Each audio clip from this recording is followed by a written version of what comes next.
Malam itu, hujan turun dengan deras di jalan berbatu menuju desa Blimbing Wetan. Petir menyambar langit yang kelam, dan hanya sesekali lampu kendaraan yang menembus kegelapan hutan kecil di kiri kanan jalan. Raka menatap keluar dari jendela mobil sewaan yang ia tumpangi. Wajahnya lelah, rambutnya sedikit basah, dan matanya sembab. Ia baru saja kehilangan pekerjaan sebagai desainer grafis di sebuah agensi iklan besar di Surabaya. Perannya lagi. Tunangannya memutuskan hubungan seminggu sebelum pernikahan mereka. Kehidupan kota tak lagi punya arti baginya. "Mas, udah dekat ini desanya. Itu gapuranya kelihatan," kata sopir parubaya bernama Pak Dul sambil menunjuk ke depan. Gapura dari kayu tua berlumut itu bertuliskan, "Selamat datang di desa Blimbing Wetan." Hurufnya sudah luntur, dan lampu di atasnya hanya berkedip lemah seperti sekarat. Raka menarik napas panjang. Akhirnya sampai juga. Mudah-mudahan di sini aku bisa tenang. Mobil itu berhenti di depan rumah tua peninggalan almarhum ibunya. Pohon mangga besar di sampingnya, dan pagar bambu yang mulai lapuk. Raka turun, membawa koper dan ransel. Rumah joglo dengan halaman luas, seperti suara perempuan, terdengar samar dari arah belakang rumah. "Ini rumahnya, Mas?" tanya Pak Dul. "Iya, dulu aku sering kesini waktu kecil. Kalau butuh jemput atau apa-apa, saya biasa mangkal di pasar. Tapi hati-hati ya, Mas, rumah ini," katanya. Katanya kenapa? Ia merasa seperti bermimpi buruk semalaman, tapi tak bisa mengingat mimpinya. Di dapur, ia membuat kopi dan duduk di teras. "Dulu sering ngendong ibumu waktu kecil. Aku juga yang bantu rawat ibumu waktu sakit keras sebelum meninggal." Tiba-tiba, seorang perempuan tua dengan kain jarik dan tongkat berdiri di depan pagar. Pak Dul mendadak diam, lalu menggeleng pelan. Enggak ada apa-apa. Saya pamit dulu. Tapi hati-hati ya, Le. Rumah ini belum bersih. Banyak yang belum pergi." Ia membukanya dan menemukan ikat kepala dengan noda darah. Raka nekat turun ke bawah rumah. Segumpal rambut dan tulang kecil yang dibungkus kain kafan. Seperti tempat penyimpanan. Gelap, pengap, dan bau tanah. Dan lampu gantung tua di ruang tamu menyala remang-remang setelah ia menyalakan saklar. Tanpa berkata banyak, Pak Dul langsung balik arah dan melajukan mobilnya kembali ke jalan utama. Raka memandangi rumah itu, tangisan, lalu seperti suara kuku menggaruk lantai kayu. Ia membuka papan lantai ruang tamu dan menemukan ruang kecil. Kayunya mulai rapuh, jendela terbuka setengah, dan daun-daun kering memenuhi teras. Tapi yang membuat bulu kuduknya berdiri adalah suara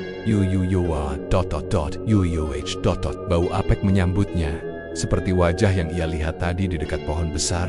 Foto keluarga ibunya. Matanya melotot, rambutnya gosong, dan tubuhnya hitam seperti arang ada ibunya saat masih muda. Kakeknya dan seorang perempuan tua dengan mata tajam. Wajahnya seperti tidak asing. Tangisan pelan. Raka buru-buru membuka pintu rumah dan masuk. Ia menatap foto tua di dinding. Raka menggigil. Besok paginya, Raka bangun dengan kepala pening. "Sampean Raka?" "Tuh, iya Bu. Saya Raka. Aku Mbah Tumirah." "Oh, terima kasih ya Bu. Ibu tinggal di mana?" "Di ujung desa." Sosok perempuan renta dengan wajah hangus berdiri di ujung ruang. Raka menelan ludah. "Belum pergi?" Mbah Tumirah mendekat dan berbisik, "Darah keluargamu masih dicari." Malam kedua, suara itu datang lagi. Di sana, ada sebuah kotak besi tua. Saat menyentuhnya, Raka mendengar bisikan, "Kembalikan. Darah harus dibayar. Turunan harus ditebus." Ia terjatuh, dan saat menengadah, pagi hari setelah kejadian di bawah lantai itu, Raka bangun dengan tubuh lemas. Di lehernya ada bekas merah, seperti dicekik. Ia menatap cermin dan melihat matanya sendiri tampak sayu, seperti dirasuki mimpi buruk semalaman. Tapi ia sadar, itu bukan mimpi. Ia pun pergi ke rumah Mbah Tumirah untuk mencari jawaban. Rumah itu berada di ujung desa, berdiri di bawah pohon terembesi yang menjulang. Saat mengetuk pintu, Mbah Tumirah langsung membukakan tanpa bertanya siapa di luar. "Kowe wis buka peti itu?" tanya Mbah Tumirah dengan tatapan tajam. Dia dulunya dukun, tapi bukan sembarang dukun. Dia dikhianati. Di bawah rumah ada peti besi, isinya benda-benda aneh. "Iya Bu, itu milik Mbah Karsih. Harus ada pengorbanan. Darah dibayar dengan darah." Raka duduk di amben bambu. "Dikhianati? Tapi sebenarnya justru keluarga kalian yang minta tolong pada beliau untuk kekayaan. Setelah berhasil, mereka takut rahasia terbongkar. Jadi membakar Mbah Karsih hidup-hidup. Di bawah pohon beringin itulah dia dibakar. Ibumu dulu pernah cerita, leluhurmu menuduh Mbah Karsih melakukan santet. Tapi bisa merasakan aura Raka hanya dari suara napasnya. Raka merasa sesak napas.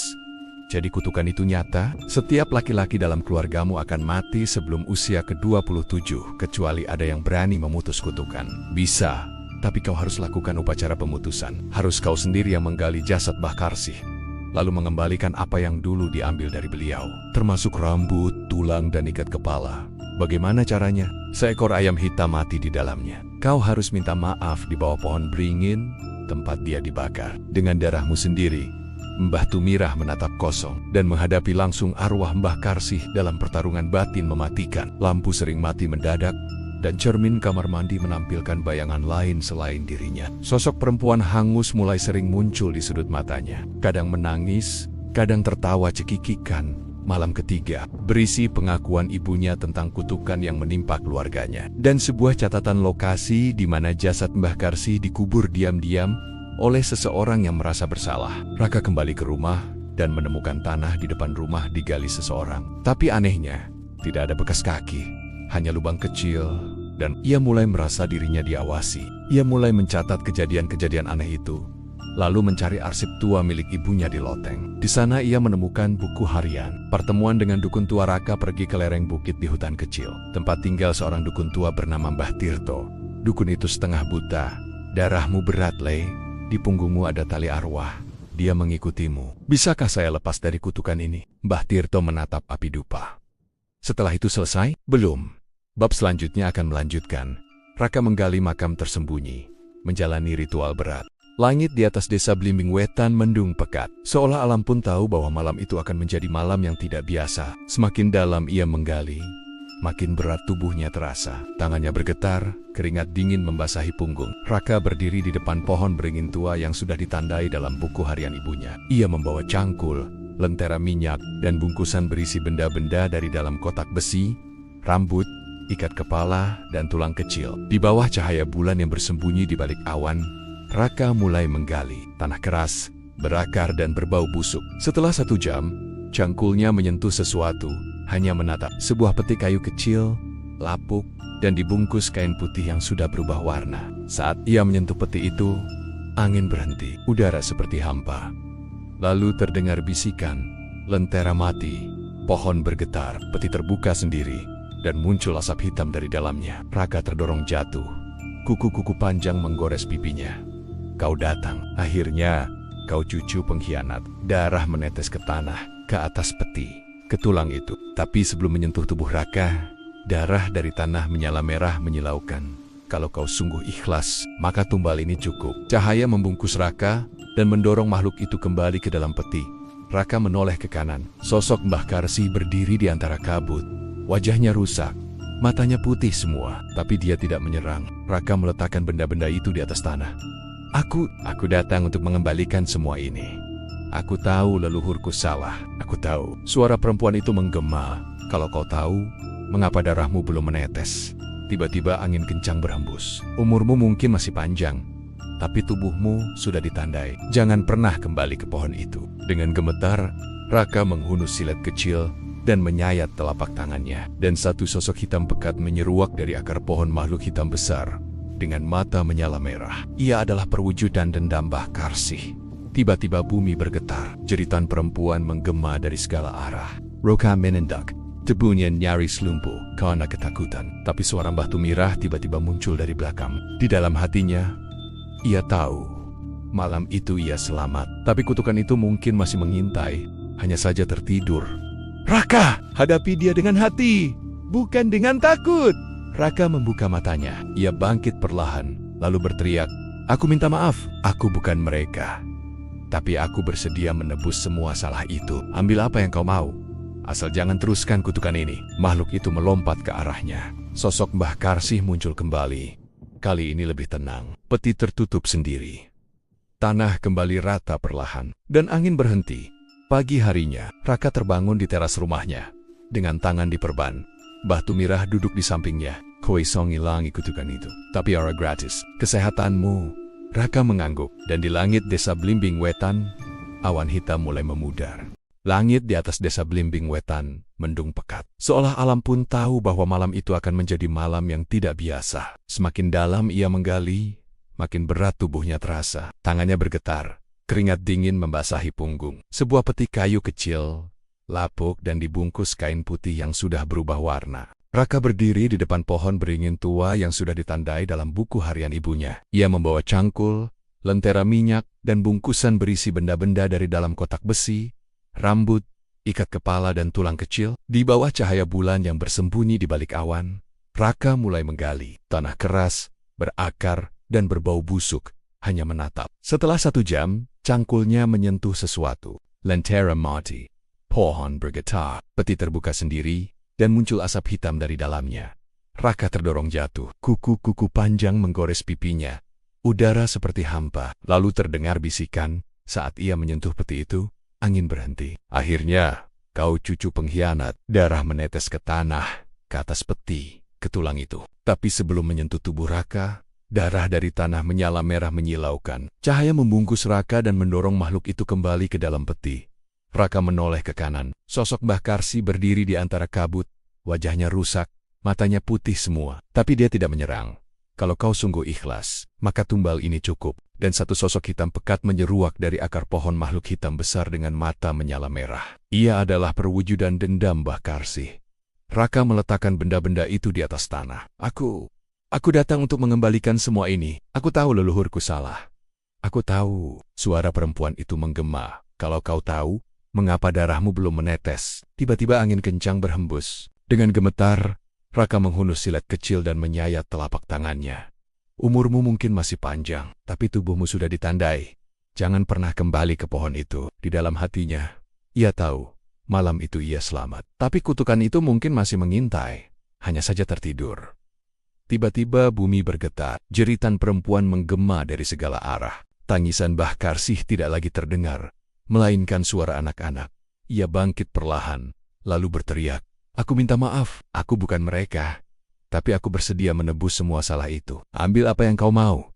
Asal jangan teruskan kutukan ini." Dan dari dalam tanah muncul banyak tangan, bukan hanya satu sosok, dan satu suara laki-laki berat, serak, penuh amarah. Raka menendak. Tubuhnya nyaris lumpuh karena ketakutan. Tapi suara Mbah Tumirah tiba-tiba muncul dari belakang. "Raka!" Hadapi dia dengan hati, bukan dengan takut. Suara geraman terdengar dari dalam sumur, dan mayat kambing itu bergerak sendiri, seolah hidup kembali. Ia menutup sumur itu dengan papan dan menumpuk batu bata. Raka mencoba menjalani hari-hari di rumah peninggalan ibunya seperti biasa. Tak ada mayat, tak ada bau.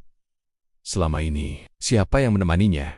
Siapa yang muncul malam ritual itu? Bahkan batu bata yang ia tumpuk hilang begitu saja. Loh, Mbah Tumirah kan meninggal 3 hari setelah kamu datang, Mas. Jangan percaya pada siapapun, bahkan mereka yang mengaku melindungi. Ia membersihkan rumah, menata ulang kamar, bahkan mulai menulis kembali untuk proyek desainnya yang sempat tertunda. Desa Blimbing Wetan terlihat lebih tenang. Ia menatap ke arah cermin kamarnya, dan terkejut bayangannya tidak bergerak mengikuti dirinya. Saat ia mengangkat tangan kanan, bayangan di cermin mengangkat tangan kiri. Saat ia berbalik, bayangan itu tetap menghadap ke arahnya. Bahkan beberapa warga yang awalnya enggan menyapa, kini mulai bersikap ramah. Tapi di balik itu semua, Raka tahu ada yang tidak beres.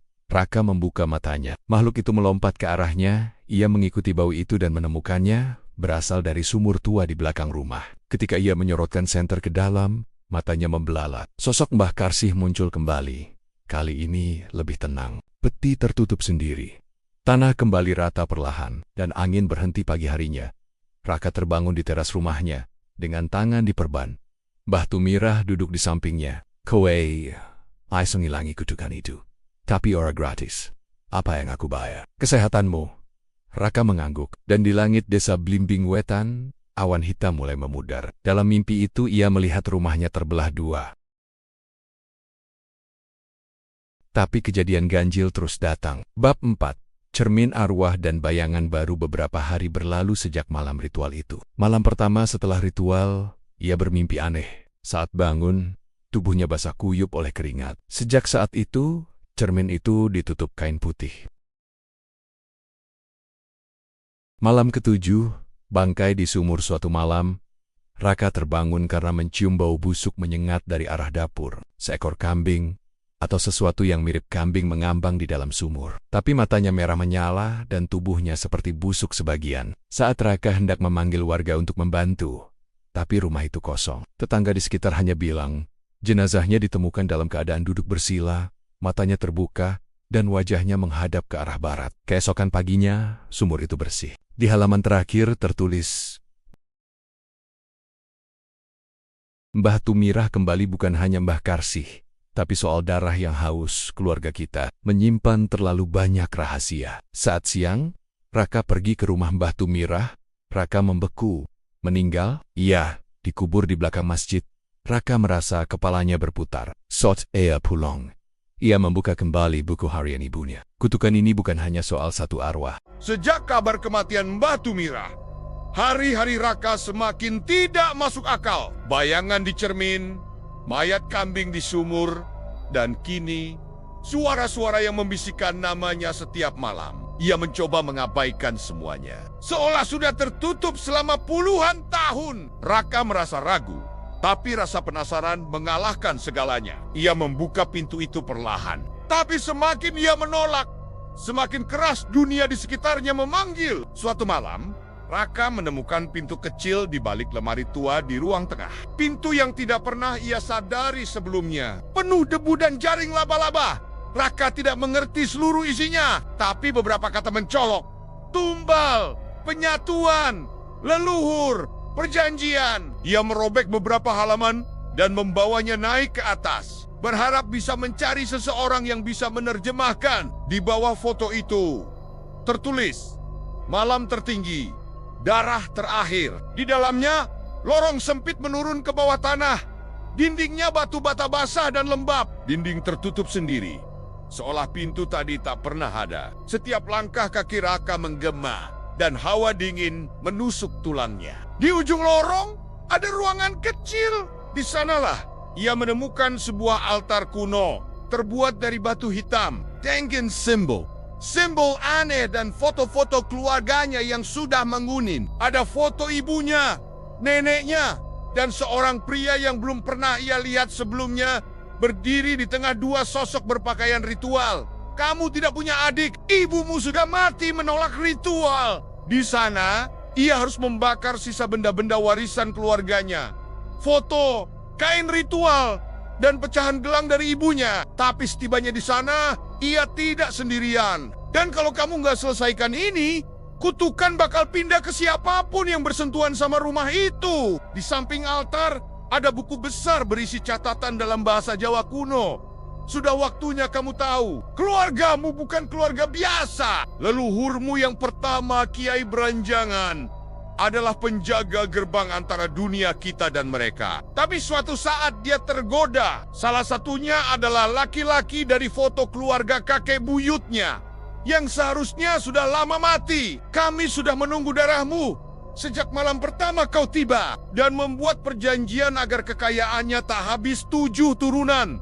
Imbalannya, darah. Sampai seseorang cukup berani untuk memutuskan perjanjian itu, mata putih pekat, dan napas mereka dingin seperti kabut. Aku bukan bagian dari kalian. Aku tidak mau jadi penjaga perjanjian ini. Dan kutukan itu jatuh ke setiap generasi, membakar benda-benda itu satu persatu sambil menjerit.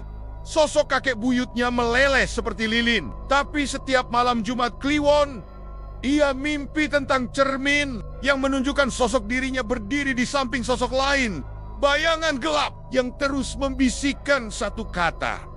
Dan sosok-sosok lain berubah menjadi asap hitam, masuk ke dalam tanah. Tapi sesekali, orang bilang melihat cahaya merah dari dalam. Hanya bisa dipindahkan. Dan kau belum memilih siapa yang menggantimu. Dari balik semak-semak, muncul para arwah warga desa yang hilang.